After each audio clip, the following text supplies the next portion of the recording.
Mr. Speaker, I move to suspend the rules and pass H.R. 1022. Clerk will report the title of the resolution. House Resolution 1022, resolution honoring the life and sacrifice of Medgar Evers and congratulating the United States Navy for naming a supply ship after Medgar Evers. Pursuant to the rule, the gentleman from Georgia, Mr. Johnson, the gentleman from Texas, Mr. Poe, will each control 20 minutes. Chair recognizes the gentleman from Georgia. Thank you, Mr. Speaker. I ask unanimous consent that all members have 5 legislative days to revise and extend their remarks and include extraneous material on the resolution under consideration, and I yield myself such time as I may consume. Mr. Speaker, as we begin Black History Month, I rise in support of H.R. 1022 to honor the life of Medgar Evers and congratulate the United States Navy for naming a ship in his honor. Medgar Evers was born in Decatur, Mississippi on July 2, 1925, and he was murdered on June 12, 1963, in the driveway of his Jackson, Mississippi home. His upbringing was marked by the racism and violence of that time. Before Evers even reached high school, he had endured the lynching of a close family friend. As a young man, Mr. Evers was determined to get his education. He earned his high school diploma, enduring taunts and abuse from white school children. And in 1943, he was drafted into the Army, and he bravely fought for his country at the Battle of Normandy and was honorably discharged in 1946. Upon his return home, Mr. Evers completed a degree in business administration at Alcorn State University. He played football, ran track, joined the debate team, and sang in the university choir. He married his classmate, Merle Beasley, in 1951. Now, beside me is a photograph of Medgar Evers, and he looks to be very fit and focused, and I dare say Herschel Walker has a slight resemblance to Mr. Evers, and that's a compliment, by the way. After completing that degree and getting married, Mr. Evers then moved to Mound Bayou, Mississippi, and joined the Regional Council of Negro Leadership. He helped organize a boycott of service stations that denied African Americans use of their restrooms. And in 1954, the year I was born, Mr. Evers applied to the segregated University of Mississippi School of Law. When his application was rejected, he became the focus of an NAACP campaign to desegregate the school. He was hired as the NAACP's first field secretary in Mississippi.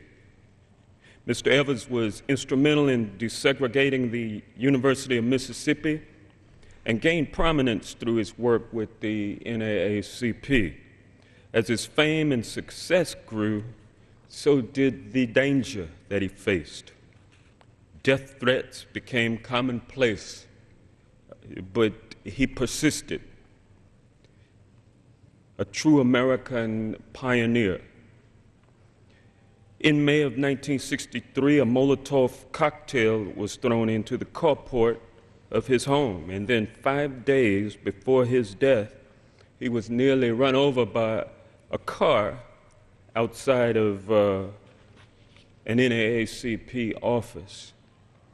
On June 12, 1963, while carrying T-shirts that read, quote, "Jim Crow must go," end quote, Medgar Evers was assassinated in the driveway of his home in Jackson, Mississippi. Just hours earlier, President John F. Kennedy had delivered his speech in support of civil rights legislation on national television. Evers' assassination is said to have helped prompt President Kennedy to ask for a comprehensive civil rights bill, which became the Civil Rights Act of 1964, and which was a historic and mighty blow to the institutionalized racism in America. Mr. Evers was buried in Arlington National Cemetery and received full military honors in front of a crowd of about 3,000 people. Now, this resolution, Mr. Speaker, not only honors the life and sacrifice of Mr. Evers, but it also commends the Navy for its recent decision to name a ship in his honor. On October the 9th, 2009, Secretary of the Navy Ray Mabus announced the United States naval ship Medgar Evers, a Lewis and Clark class dry cargo ship. For decades, Medgar Evers' legacy has inspired Americans. He fought diligently for what was right and gave his life to the cause of civil rights. His life has been memorialized in song, in film, in sculpture, and now by the United States Navy.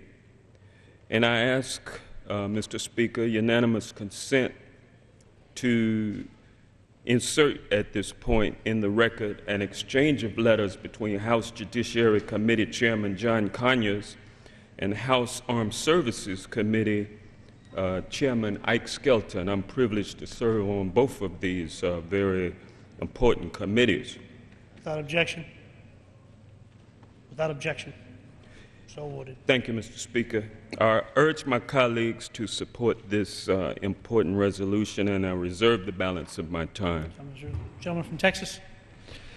Thank you, Mr. Speaker. I yield myself such time as I may consume. Gentleman's recognized. I support House Resolution 1022. This resolution honors the life and sacrifice of Medgar Evers, and also it congratulates the United States Navy for naming a supply ship after Mr. Evers in 2009. Known today for his struggles in the civil rights movement in Mississippi and his untimely death at the hands of an assassin, Medgar Evers left behind an impressive record of achievement.